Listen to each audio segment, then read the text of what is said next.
Zuciyata tana ƙaunar kyatin dacen ma, ke kaɗai ce kalar da nake so hagu dama. Na sani kin iya ba yau ba tun dacen ma, kogi na ƙaunar ki yau kama na saka duka koma. Duka lafazin san ki shi ke sadin dinga kauɗi, makiyanmu ne da ke su ganmu na ce mun zarce raddi. Zakin zuma zarce maɗi a so ba wani kauɗi, na samu mai sani in ci ina tafiya da kauɗi.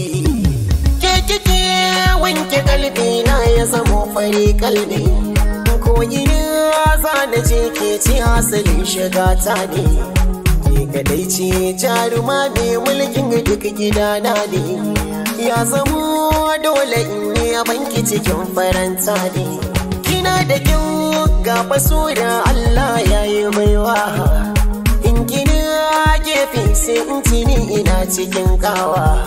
Zan yi hidima gunki har ya zamo kin zarce yar kowa, dukiya ta gar jikina aikin gida ki sun yiwa.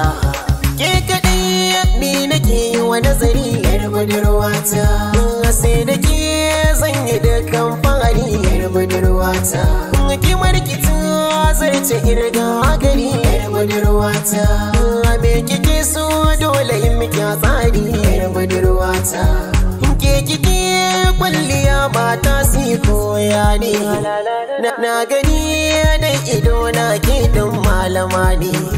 Komai na ki daidai ga tsayi na kishi ma dan da daidai, ba kya gaba ga hakoran naki madubi na ne.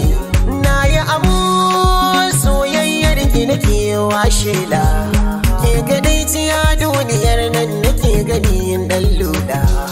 Babu ƙarya kin fasarce mata yan duniya, me kike so yau da baki na ya saka ki yoniya.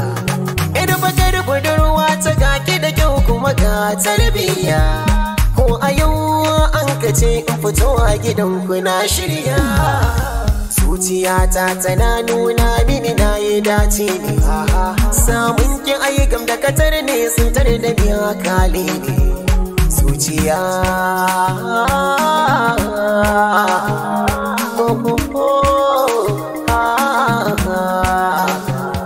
kama hannuna zo ki je da ni, zina sahiba.